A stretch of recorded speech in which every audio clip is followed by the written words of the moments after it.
I'll be home soon. But Kakeru grabbed my arm and hurried off to the front door without saying goodbye to my mother. Wait a minute. My mother-in-law's voice followed me, but Kakeru didn't look back as he pushed me into the car and stepped on the gas. What's wrong? All of a sudden. Didn't you see the kitchen? The kitchen. Mom, I put something in the kitchen that you definitely shouldn't see. I got into the car as if pushed by the curtain, and still couldn't understand what had happened. After passing a few traffic lights and completely out of sight, Kakeru slowed down a little and took a deep breath. Kakeru, what did you see in the kitchen? I asked timidly, but he looked at me with his hands tightly gripping the steering wheel, and then with a serious expression told me a shocking truth.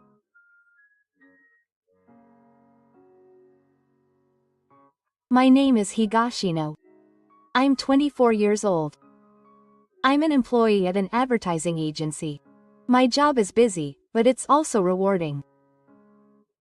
I've loved creating things since I was a child. My first dream was to be a manga artist, but as I grew up, I started to think about a more realistic path. That's why I chose to study marketing at university. I ended up going into the advertising industry because I wanted to work in a position where I could shape my ideas and have an impact on the world. My current workplace is tough, but it's also an environment where I can test my abilities.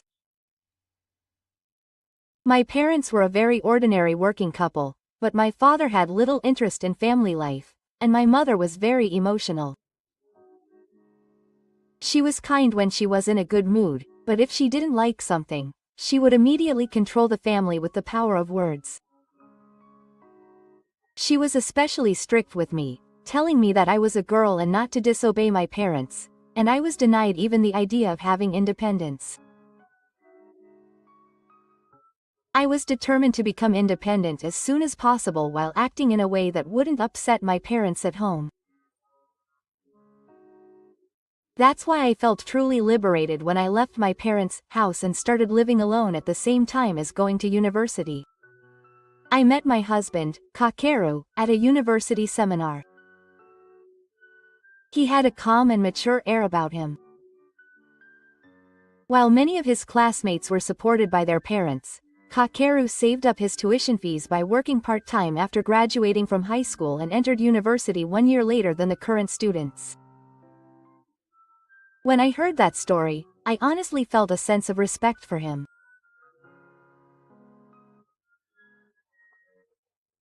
Is not only a hard worker, but also an independent person who is trying to carve out his own path in life, so I was attracted to him and we naturally became closer.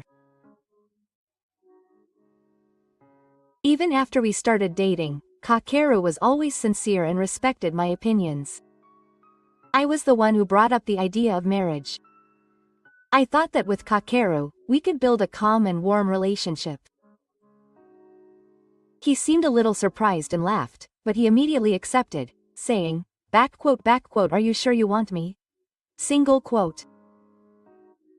The proposal words were not special, but at that moment I felt truly happy.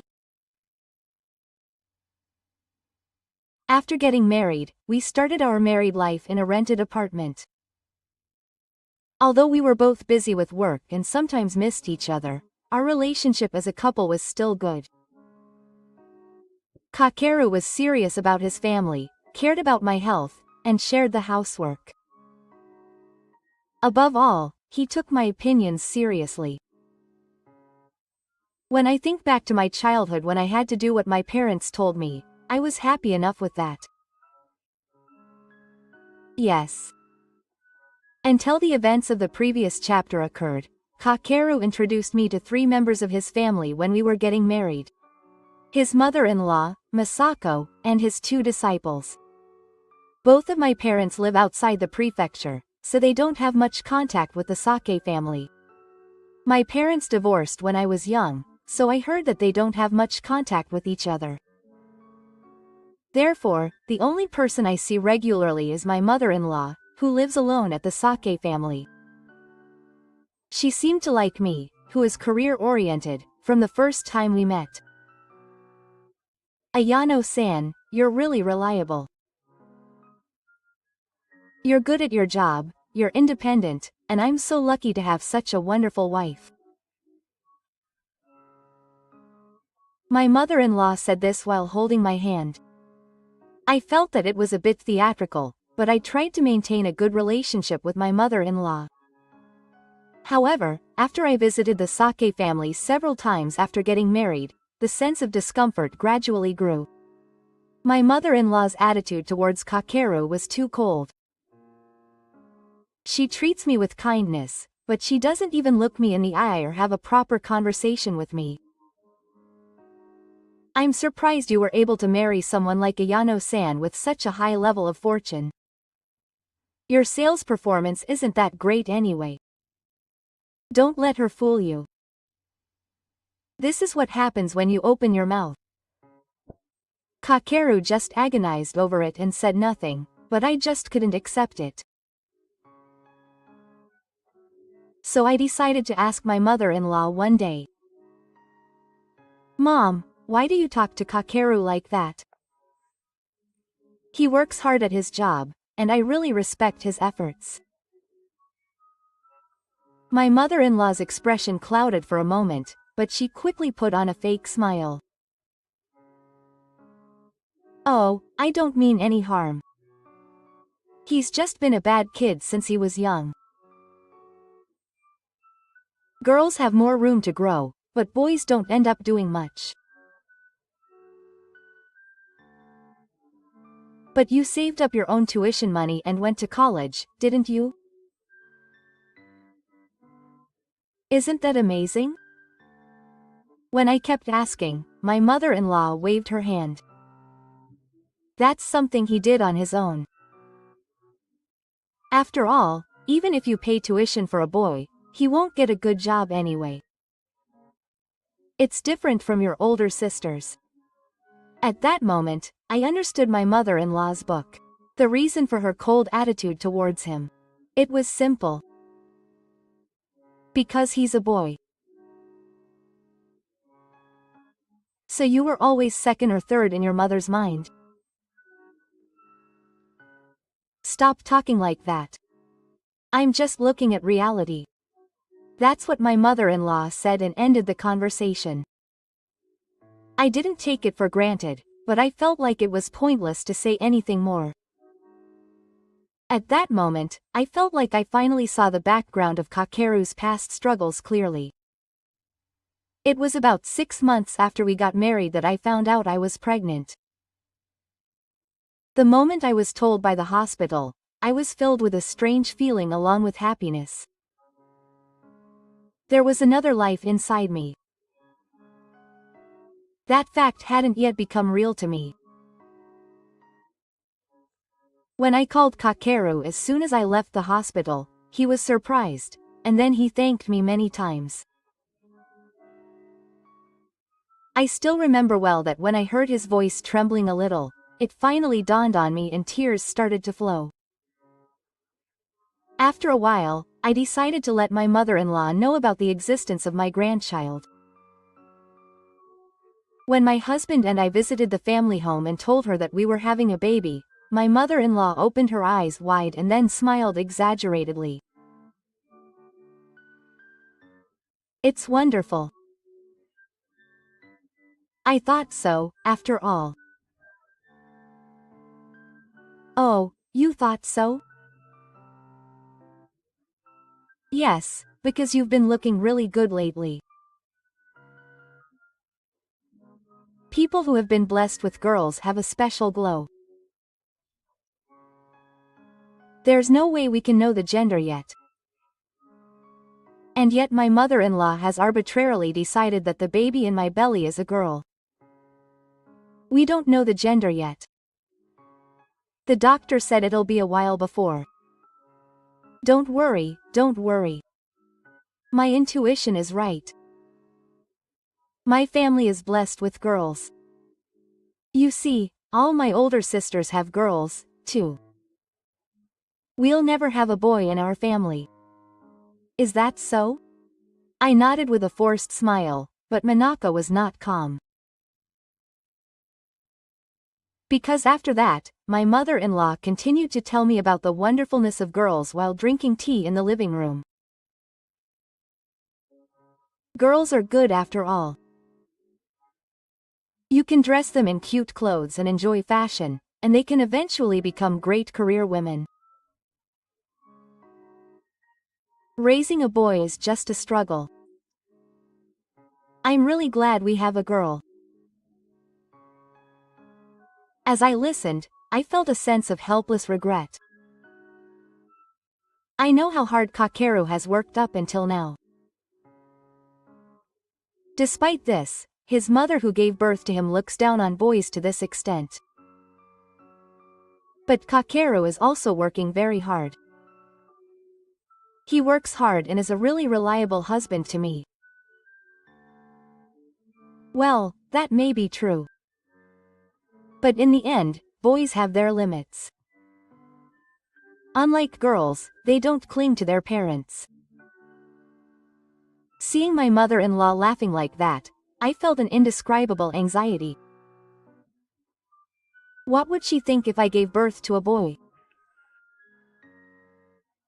How would my child be treated in this distorted sense of value? I gently stroked my stomach. There is still a small life here. I have to protect that child's future. One day, 5 months into my pregnancy, I was told the gender of the baby at the third house. The moment the doctor pointed to the ultrasound image and said, "It's a boy," I felt a warmth in my chest. I'm sure he will grow up to be a kind and honest child like Kakeru. I held Kakeru's hand as I sat next to him, imagining the shape of my son I had yet to see. He also wrapped his hand in my hand with a gentle smile and happily followed me, thinking it was his son. However, that happiness was quickly shattered the moment I told my mother-in-law. The baby was a boy. I could see my mother-in-law's expression freeze. At first glance, she was smiling as usual, but her eyes were clearly cold as she looked at me. Then, after a few seconds of silence, she let out a small sigh and said in a gloomy tone, as if she had received unfortunate news. Yes, a boy. The way my mother-in-law said it gave me an indescribable bad feeling. From the moment I told her I was pregnant, she had been telling me as a crisis that it was definitely a girl, and even sent me a catalog of baby clothes for girls. But the moment she found out it was a boy, she acted like this. Well, we don't know yet. There's a chance that the doctor will mistakenly say that the baby is dead. But boys are hard. They're a lot of work, violent, and inconsiderate. Oh, why didn't it turn out to be a girl when I went to pray so many times? I was speechless. I knew my mother-in-law was having a girl, but I didn't expect her to react so blatantly. Kakeru made a bitter face and told her to stop talking like that, but her mother-in-law continued without any sign of mind. I'm just telling the truth. I thought Ayano-san was a good wife. Of all people, she ended up pregnant with a boy. Surely it's not the man's belly's finances. That's something I can't do anything about. There's no way I can do anything about it. It's not up to the parents to decide the gender of the baby. And yet Ibo spoke as if I had failed. Kakeru touched my shoulder and said briefly that he was going home. From that day on, my relationship with my mother-in-law changed completely. Before, she was always concerned about me and would contact me a lot, but now she has completely stopped contacting me. Even when I called her, she would just give me a cold reply. When we met for the first time in a while, she looked at me in the morning. That's right. Won't you give me back the gift I gave you when we got married? I feel stupid for spending money on you guys when I don't need a boy. Will you give it back already? I couldn't believe my ears. A gift is supposed to be sent with a congratulatory message. I was stunned by my mother-in-law, who spoke of it as if it was a failed investment. Mom, that's too bad. What's so bad about it? I'm just saying the obvious. I don't need a son like you. And neither do I need an incompetent wife who only fills the gaps of men. Takashi didn't say anything more. He held her tightly and silently told her that it was enough. I tried to say something back, but my mind went blank and I ended up not being able to say anything.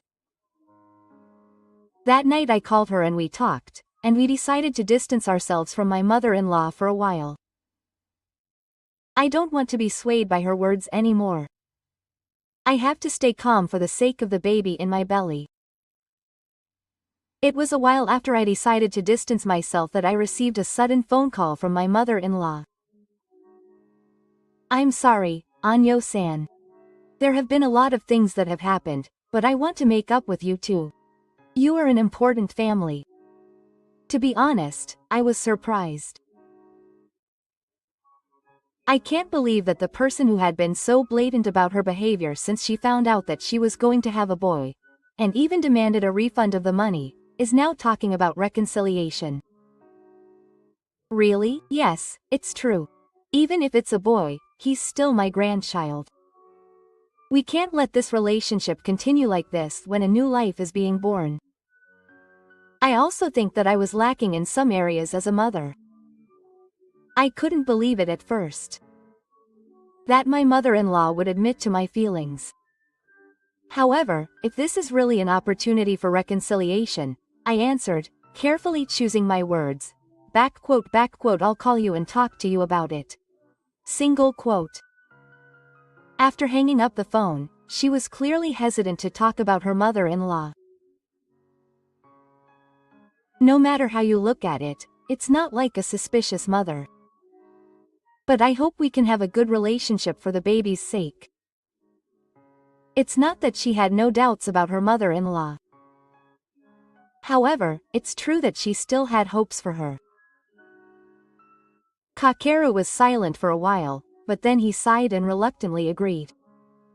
And the day of the promise with her mother-in-law arrived. When he arrived at his parents' house, an appetizing smell was in the air, and when he looked into the kitchen, he saw that a surprisingly luxurious meal had been prepared. Assorted colorful birds. I made this with fried komi cuisine and ryotes yofugo. Today I wanted to celebrate your pregnancy again. Kakeru didn't hide her wariness, but I thought that since she had made it for me, I stood up to help carry the food. Thank you, Mom, I'll carry the plates. Wow, you're a thoughtful daughter-in-law. After hearing my mother-in-law's words, the feeling that our relationship would finally be repaired spread in my chest. However, just before we were about to eat, Kakeru knocked over the glass on the table. Tea fell on my clothes. Yeah. Oh, sorry. I'll get it. Kakeru hurriedly stood up and headed for the kitchen. I was about to say that it was okay while lightly holding my clothes down when I noticed that Kakeru's expression had changed when he returned. I'll be right back. But Kakeru pulled my arm and quickly headed to the entrance without saying goodbye to my confused mother-in-law. Wait a minute. My mother-in-law's voice was chasing me, but Kakeru didn't look back as he pushed me into the car and stepped on the accelerator. What happened all of a sudden? You didn't see the kitchen? There was something in the kitchen that you definitely shouldn't see. I got into the car, covered by the curtain of Kakeru, and still couldn't understand what had happened. After passing a few traffic lights and completely out of sight, Kakeru finally slowed down a little and took a deep breath. Kakeru, what did you see in the kitchen? I asked timidly, and Kakeru looked at me with his hands still holding the steering wheel tightly, then said with an unusually serious expression. There was a big pot there, right? Yes. A soup pot. It's not to warm the body, my mother said. That's soba soup.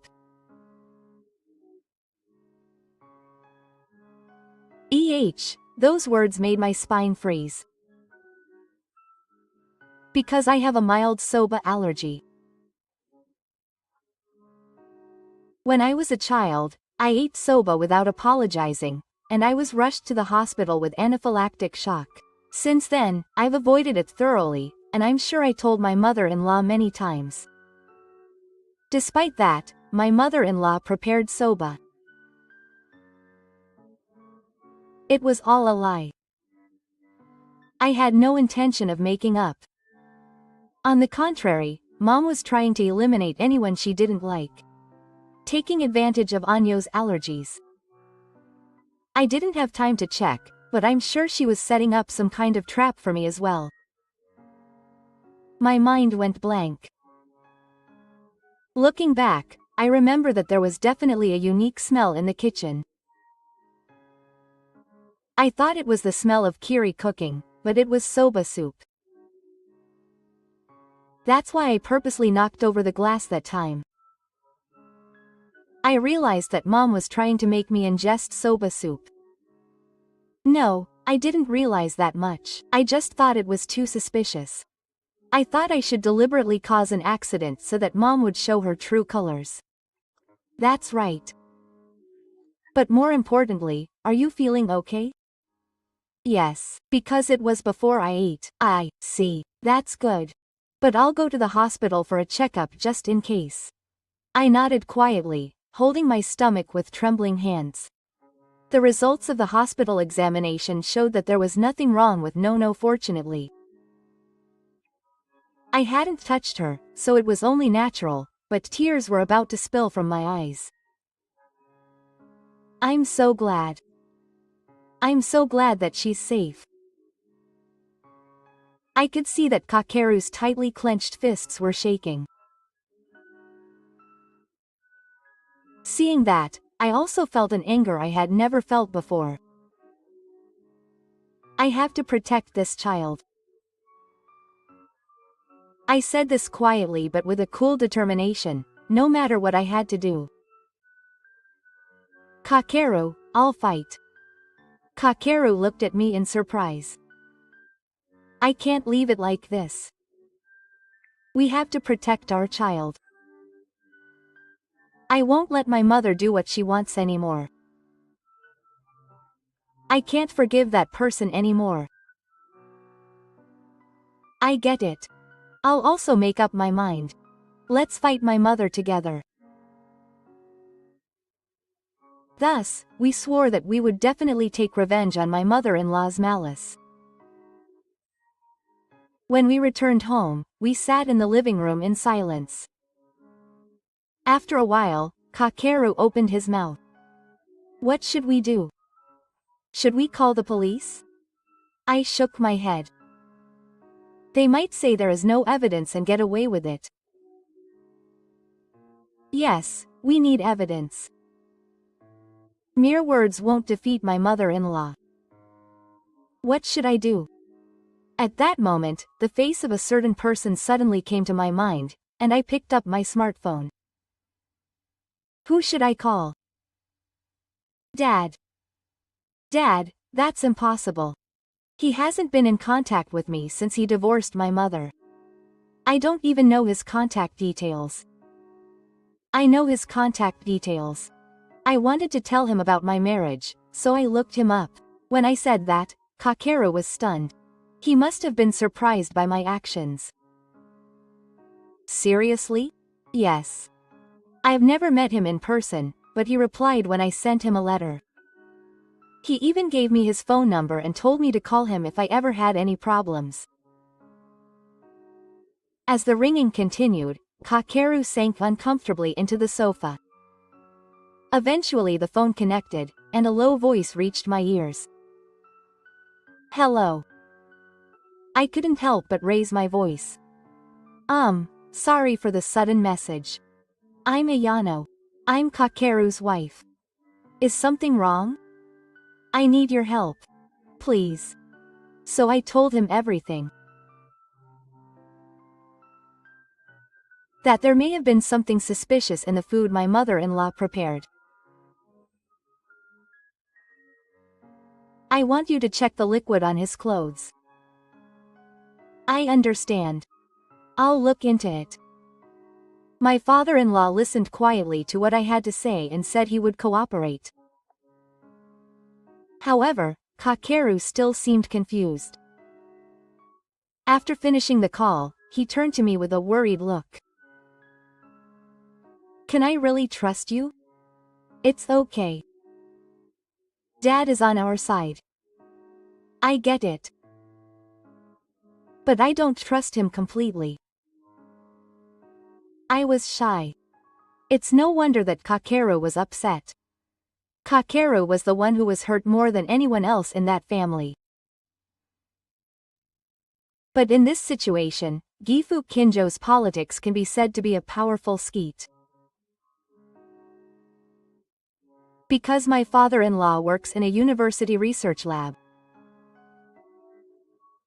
If they can test the ingredients on my clothes, they may be able to prove my mother-in-law's guilt. I prepared an envelope and took off my wet blouse. Kakeru muttered while helping me. Even so, I know why my mother would go to such lengths. My having a boy was an unforgivable betrayal for my mother-in-law. She tries to eliminate everything that is not under her control. That's what a toxic parent is. I attached a letter to the envelope I gave to my father-in-law. Please. Find out the truth. No matter how dark it is, the night will always open. We will definitely be freed from this family. We will never be controlled by anyone again. I sighed and once again decided to take revenge. The day after I called Gift, the cafe where we were to meet was somehow quiet, even though it was a Sunday afternoon. I felt the tension in Kakeru sitting next to me and looked at my father-in-law sitting opposite me. He was wearing a calm navy blue jacket and had a soft smile on his face. He seemed much kinder than I thought. My father-in-law calmly walked away, lowering his eyes to the menu. I heard a little bit of the story on the phone, but can you tell me the whole story again? I took a deep breath and explained the situation, choosing my words carefully so that my voice wouldn't tremble. The many ways my mother-in-law had treated me. How dangerous and unforgivable it was for me, who was about to give birth. Kakeru also explained as he continued to add more words. After he finished talking, my father-in-law remained silent for a while and folded his fingers on the table. I see. That's a terrible story. Then he slowly nodded. I'll cooperate. I can do a chemical analysis in my lab. I need to get the evidence properly. I patted my chest, but the person next to me looked a little gloomy. But I don't trust you. You abandoned your family, but now you say that, and my father-in-law's expression clouded. I was confused for a moment, not knowing what to say, but I called out to Kakeru quietly. "Let's have a proper talk." Kakeru frowned, but when I urged him, he reluctantly nodded. Then I quietly turned my eyes to politics. Kakeru-san grew up hearing from his mother that his father was a bastard who abandoned his family. I suppose so. But the truth is different. I've always paid the set amount of child support. Every month, without fail, until Kakeru and the others graduated from college. That's how it should be. I worked part-time to pay all the tuition myself, and sent it all to her, his mother. An unbelievable look appeared in Takashi's eyes. His father continued to talk. I asked to meet with them many times. But every time I asked, I was told that the children who were rejected didn't want to see me. I thought it was your will, so I backed down. So it was all your mother's doing? That's right. I'm really sorry to hear that you worked so hard. He looked down and said nothing, but his fingers on the edge of the cup were trembling. I felt my chest tighten and gently stroked Kakeru's back. Will you cooperate, Dad? After a painful silence, Kakeru said in a hushed voice. Then my father-in-law smiled happily and then nodded vigorously. Of course. I'll do anything for you. I was angry that tears were about to spill. Kakeru and Gifu, who had been estranged for many years, were finally connected. I was so happy to be able to witness that moment. No matter how broken a family is, they can know the truth. In my heart, I spoke to my unborn child. It's okay. There is love in this world where you were born. I asked an old acquaintance of my father-in-law to examine the ingredients of the liquid that was on my dress that day. With my father-in-law's intervention, the test was completed faster than expected. When I received the test results, my hands trembled involuntarily. It was clearly written that it was made from buckwheat-derived ingredients, so my mother-in-law should have known about my allergy. I can no longer accept the naive idea that she would never do something like this. I took a deep breath and picked up my smartphone. I traced through my past message history. There were detailed records of my interactions with my mother-in-law. One time, I told her that I had a severe buckwheat allergy, and she replied, "I understand, I'll be careful." Now I can't get away with saying I didn't know. Kakeru was silently watching me work, but eventually he spoke. The meeting that day was recorded. Do you want to listen? I nodded silently. Kakeru operated his smartphone, and the audio of that night's dinner party began to play, and I could clearly hear my mother-in-law's voice. Since you're here, you should eat this. It's a special pasta made with healthy ingredients. My mother-in-law's overbearing voice reminded me of that day. This should be enough. Right. We headed to the police station with all the evidence. The police officer in charge listened to me with a serious expression and checked each piece of evidence one by one. On the way back to his house, Kakeru suddenly looks at me from the driver's seat. That house might be dangerous now. I turned my posture outside the window. My mother-in-law has been to that house before. She knows the address, the layout, everything. My father's apartment is open now. Let's move there for a while. I nodded obediently. I can't do anything to protect a small life. Since I don't know what my mother-in-law will do, I have no choice but to prioritize safety. When I arrived at my father's apartment at night, Kakeru, who had put the cardboard box on the floor, quietly said, "I'm sorry. It turned out like this. I wanted to apologize just as much. But now is not the time to complain. It's not us who should apologize. We haven't done anything wrong." "That's right." Kakeru looked surprised for a moment, but then smiled. "We are a family.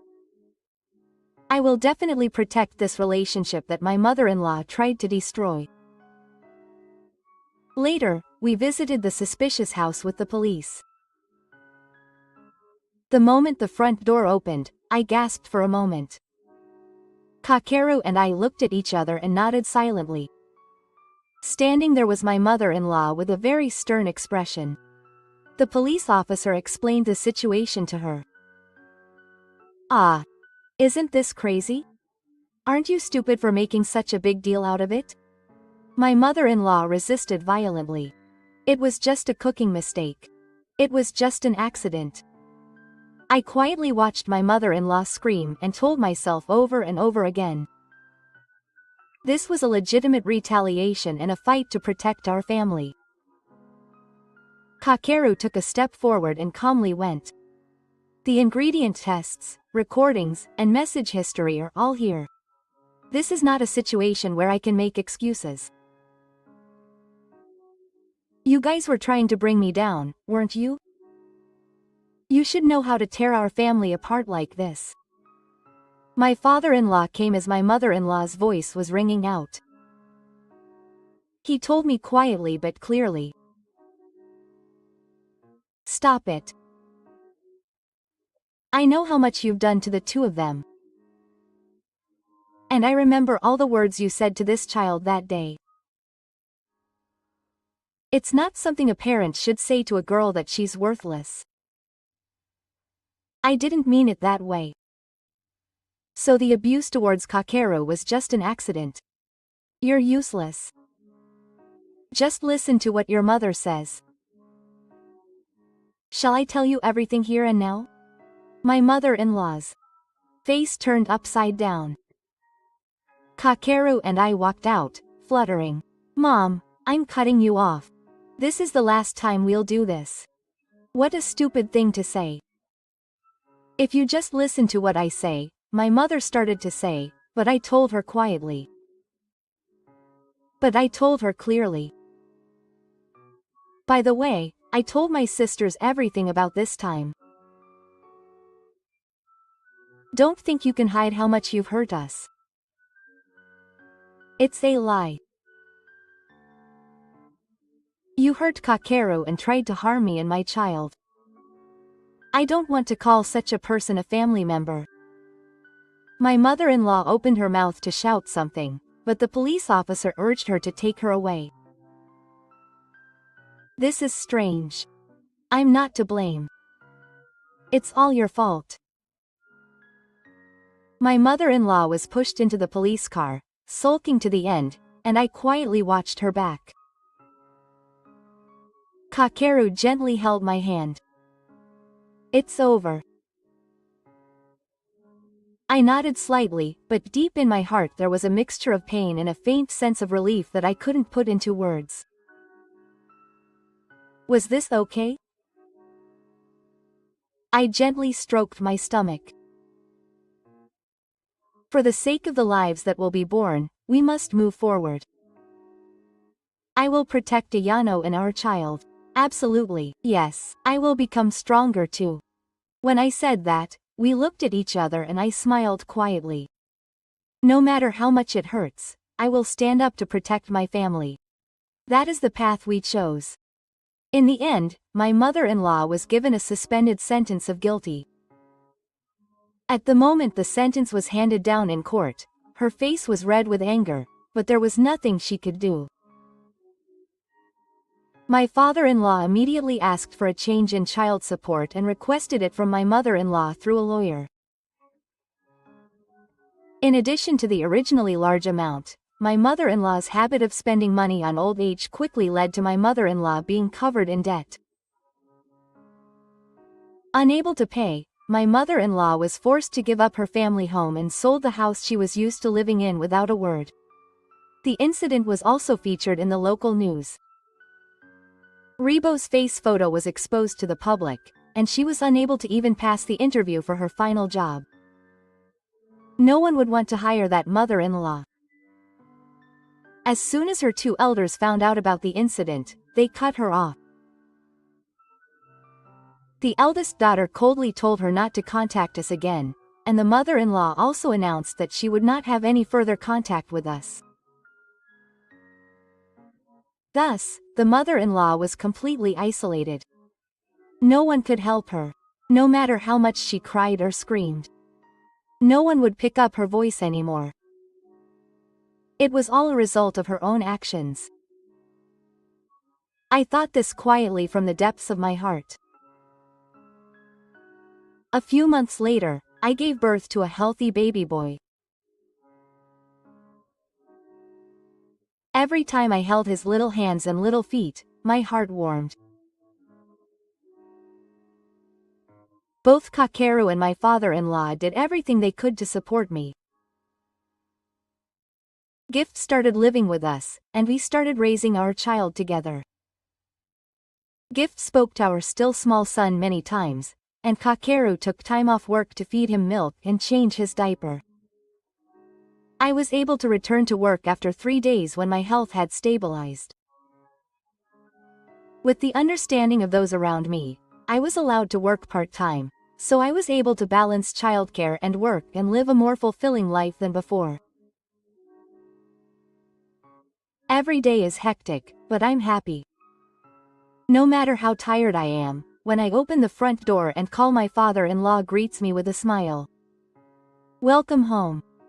Welcome home. Good work. I'm back. Just these warm exchanges fill my heart. This is how a family was meant to be. Moving beyond my ordinary past, I am now finally surrounded by people I can call family in the truest sense. I closed my eyes as I gazed upon my son's praying face. And I vowed to cherish and protect this happiness.